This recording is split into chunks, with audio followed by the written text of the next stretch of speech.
Oásis, o podcast de Gladir Cabral.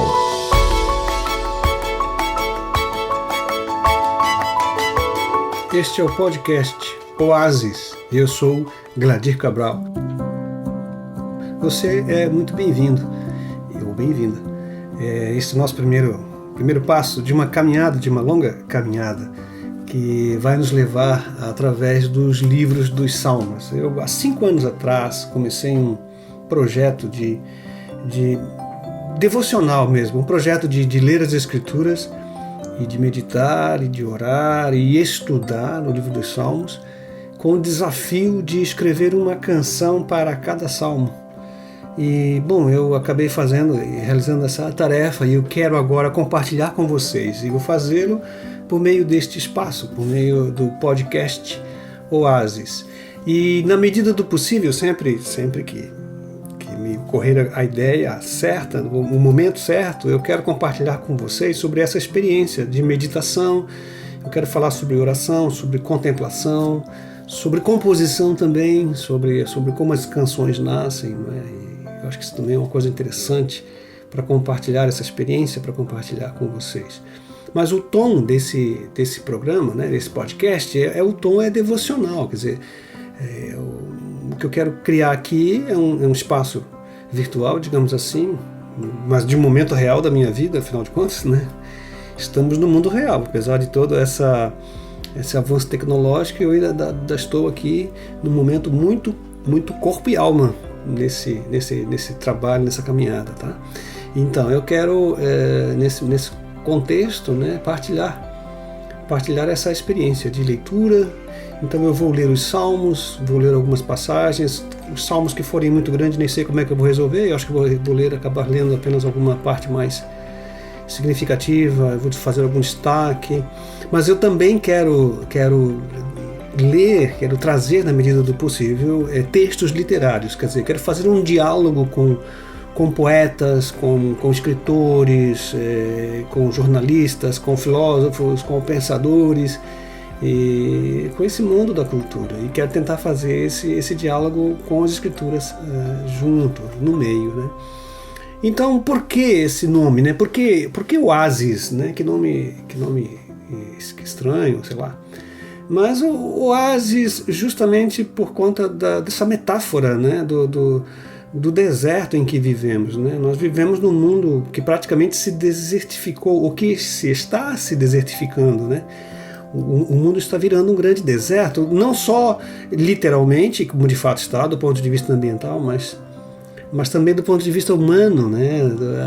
O mundo está se transformando tão rapidamente, está se deteriorando em muitos aspectos, a nossa vida social, a nossa cultura, né? Essa coisa chamada modernidade, que virou, na verdade, quase uma obsessão coletiva, né, em função do progresso e do contínuo e avançando sempre, né, enfim, sem contar ou sem saber, sem tomar consciência de quantas vidas são oprimidas, de quantas pessoas sofrem e de quantos ficam estendidos pelo caminho, né. Então a ideia é essa. E por falar em deserto, eu queria trazer nesse momento um autor que considero muito especial, pessoalmente, porque foi um dos primeiros autores que eu li na história de vida, né, na minha história de vida, que é o Antoine de Saint-Exupéry, que escreveu O Pequeno Príncipe. E O Pequeno Príncipe é esse livro famoso, né, tão conhecido, tão amado e odiado ao mesmo tempo, imagino eu, por muita gente, né, que não curte, que não gosta, mas enfim, eu gosto do livro, eu acho uma história poética, muito sensível, e tem uma passagem aqui nesse livro que eu quero ler, em que o Pequeno Príncipe se encontra com o narrador lá no deserto do Saara, estabelecem ali um diálogo, e o Pequeno Príncipe então fala: o deserto é belo. E era verdade, diz o narrador, eu sempre amei o deserto. A gente se senta numa duna de areia, não se vê nada, não se escuta nada, e no entanto, no silêncio, alguma coisa irradia. E o que torna belo o deserto, disse o príncipezinho, é que ele esconde um poço em algum lugar. É isso. O deserto como sendo um lugar do mistério, É o lugar da provação, claro, é o lugar da crise, é o lugar do acidente, é o lugar do estar perdido, mas é também o lugar do mistério, porque existe algum poço em algum lugar. E aí eu quero começar a leitura bíblica de hoje, que não vai nos levar ainda ao livro dos Salmos. É anterior, então esse primeiro programa ainda não vai tratar dos Salmos propriamente dito, mas vai tratar do deserto. E em Isaías 35, Isaías capítulo 35, a gente encontra um texto poético e profético do profeta, falando a um povo que ainda está no exílio e que está experimentando na Babilônia essa condição estranha de ser um exilado, de estar numa terra como escravo, trabalhando e estar oprimido cotidianamente, alienado cotidianamente de sua própria vida, de seu próprio povo, de seu próprio tempo. Mas chega uma altura em que o profeta traz consolação, o profeta traz algum sinal de esperança. Então ele escreve assim, Isaías 35, que eu quero ler.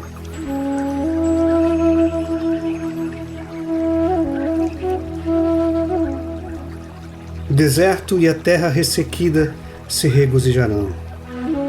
O ermo exultará e florescerá como a tulipa, e romperá em flores, mostrará grande regozijo e cantará de alegria. A glória do Líbano lhe será dada, como também o resplendor do Carmelo e de Saron. Verão a glória do Senhor, o resplendor do nosso Deus.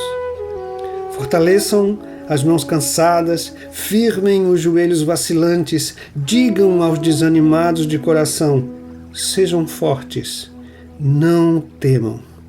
Seu Deus virá com vingança, com divina retribuição, virá para salvá-los. Então se abrirão os olhos dos cegos e se destaparão os ouvidos dos surdos. Então os coxos saltarão como cervo e a língua do mudo cantará de alegria. Águas irromperão no ermo e riachos no deserto. A areia abrasadora se tornará um lago, a terra seca, fontes borbulhantes. Nos antros, onde outrora havia chacais, crescerão a relva, o junco e o papiro, e ali haverá uma grande estrada, um caminho que será chamado caminho de santidade. Os impuros não passarão por ele, servirá apenas aos que são do caminho. Os insensatos não tomarão. Ali não haverá leão algum, e nenhum animal feroz passará por ele. Nenhum deles se verá por ali, só os redimidos andarão por ele. E os que o Senhor resgatou voltarão. Entrarão em Sião com cantos de alegria. Duradoura alegria coroará sua cabeça. Júbilo e alegria se apoderarão deles, e a tristeza e o suspiro fugirão.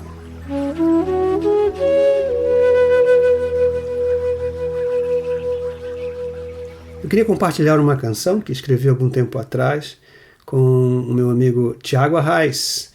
A canção leva o título de Oásis.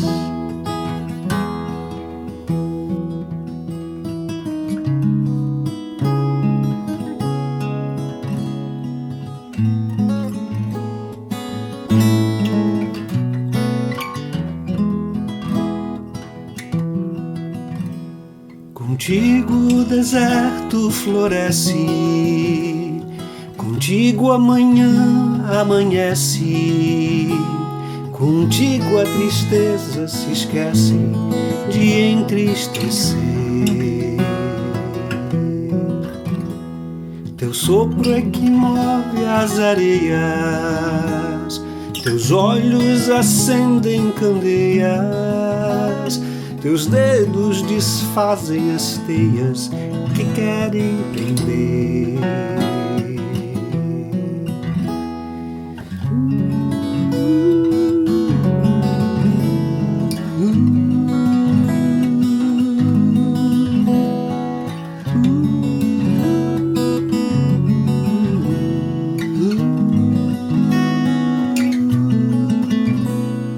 Contigo a mesa é posta, contigo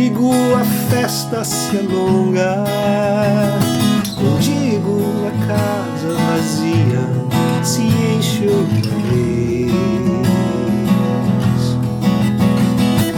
Fonte exaurida renasce, a ovelha perdida aparece, a pedra maciça desfaz-se perante o teu ser.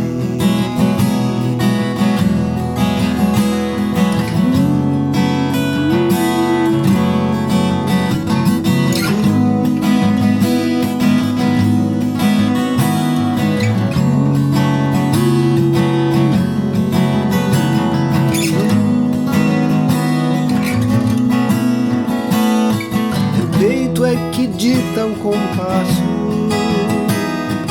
oásis da vida no abraço, a todo que encontra o regaço do teu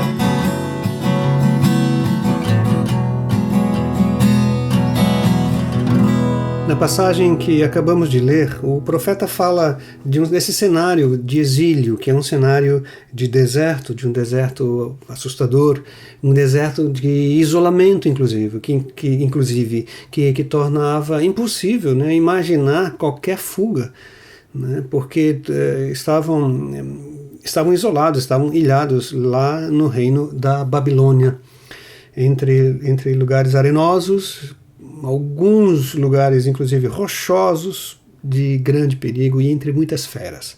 E é o profeta que vai chamar a atenção dessa população, dessa gente, dizendo, olha, fortaleçam as mãos cansadas, firmem seus joelhos, preparem-se para caminhar, porque nós vamos atravessar o deserto.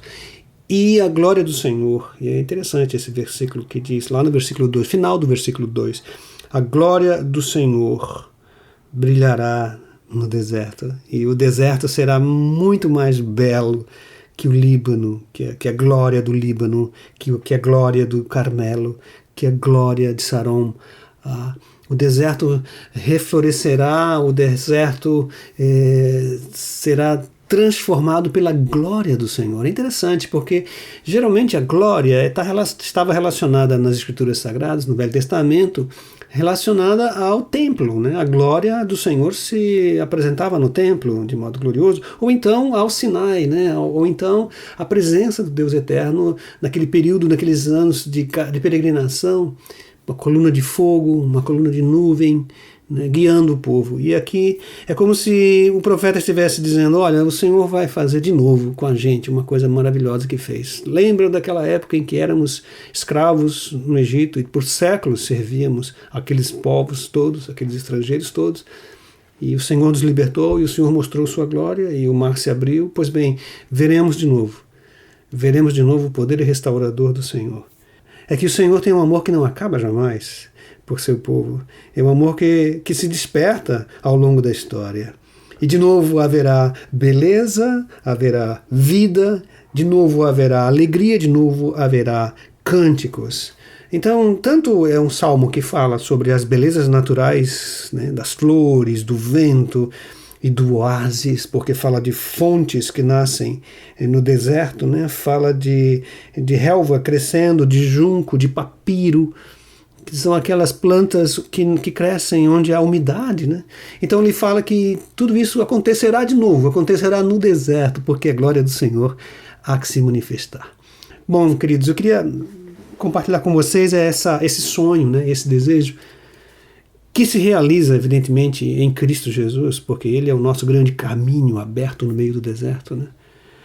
Eu queria dizer que a mensagem do Evangelho consiste exatamente nessa manifestação da glória de Deus, que se revela no deserto desse presente século.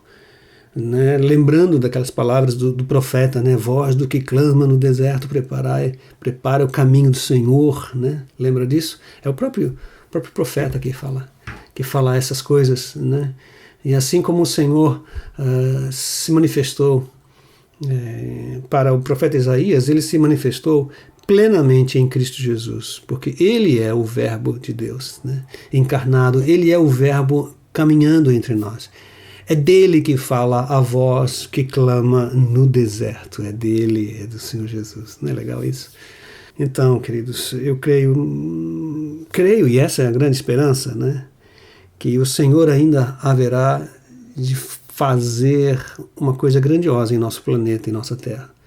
Alguma coisa imensa, alguma coisa gigante. A glória do Senhor brilhará entre nós.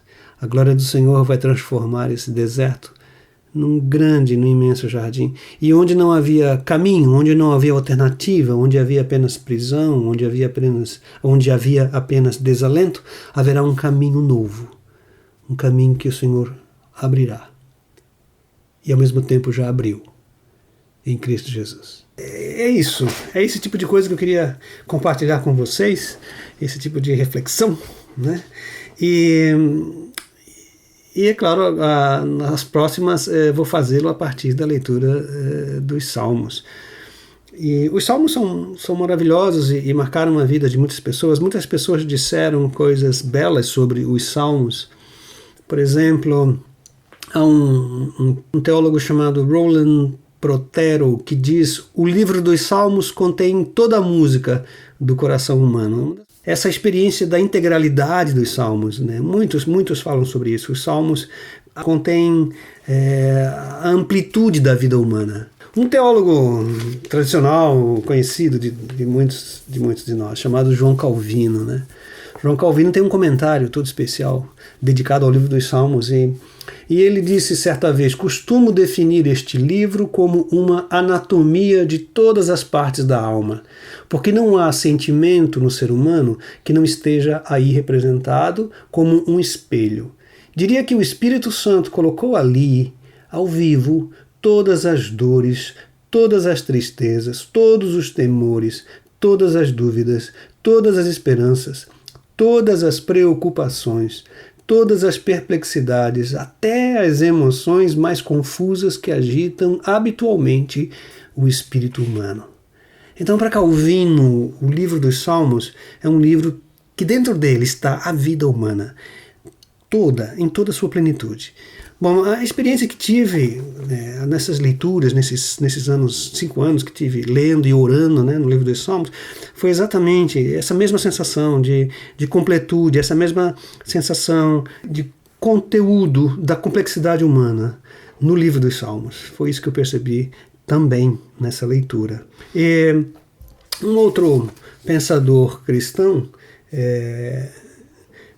o C.S. Lewis, né, ele tenta ler o livro dos Salmos e tenta mostrar como os Salmos estão próximos da literatura, como eles dialogam com a literatura.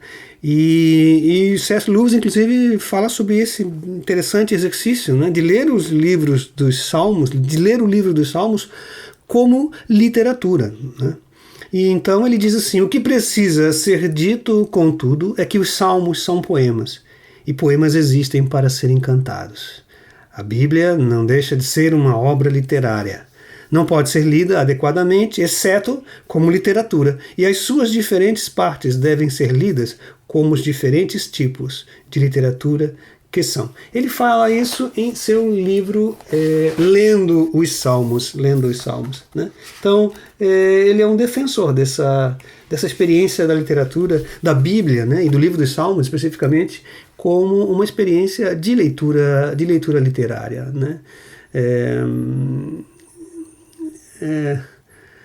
Ele diz assim: para sermos mais precisos, seria como dizer que os Salmos devem ser lidos como poemas, como letras de música, com todas as licenças poéticas e formalidades, com todas as suas hipérboles, com todas as suas conexões mais emocionais de lógicas típicas da poesia lírica.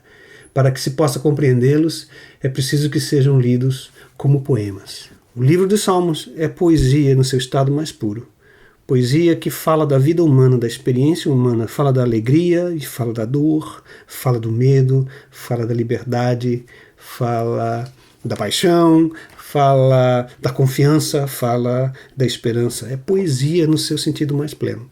Então acho que para aqueles que, como eu, gostam de música, gostam de canção, gostam de escrever canções, o livro dos Salmos é particularmente adorável, porque é um livro em que a gente aprende a escrever canções, a gente aprende a fazer poesia. Então está muito próximo os Salmos com a linguagem da literatura. Por isso essa ideia não é tão maluca assim, essa ideia de aproximar a leitura dos Salmos com a leitura de poetas e de escritores de um modo geral. Agostinho, o teólogo, chamado Santo Agostinho, disse certa vez o seguinte: Deus, para com perfeição ser louvado pelos homens, louvou-se a si mesmo. E assim, nesse louvor que a si se dignou prestar, tem os Salmos o modelo e a forma de seu próprio louvor. E esse é um ponto interessante, né, do livro dos Salmos, né, que eu queria destacar também aqui, é que os Salmos nos ensinam a louvar, não apenas a fazer música, não apenas a fazer poesia, e não apenas a meditar. Os Salmos nos ensinam a louvar, e assim, dessa forma, alegram o nosso coração. E o Agostinho diz também que o meu saltério é a minha alegria. O meu saltério é a minha alegria. Tanto prazer ele tinha, tanta alegria ele tinha na leitura do livro dos Salmos. E um teólogo, né, finalizando ainda, né, o Dietrich Bonhoeffer escreveu um livro sobre os Salmos.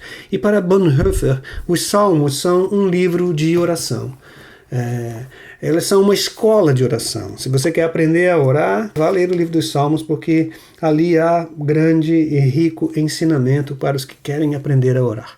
Veja, para aprender a fazer canção, para aprender a fazer poesia, para aprender a orar e para se aproximar do Senhor, da glória, os Salmos são de grande importância. São um caminho aberto que temos adiante. Portanto, eu quero convidar a você a trilhar esse caminho junto comigo, o caminho dos Salmos, tá bom?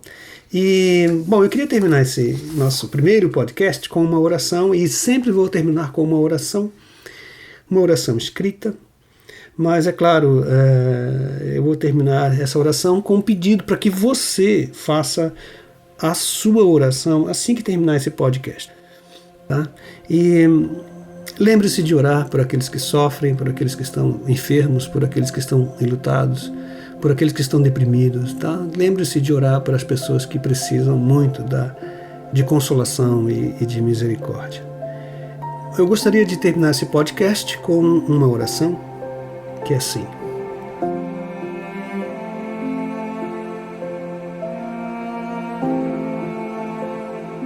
ó Deus eterno, Criador da vida exuberante que fervilha nas florestas e da vida secreta que se esconde nos desertos. Tu és o nosso oásis de verdor e beleza. Acolhe-nos em teus braços de amor e proteção. Por Jesus. Amém.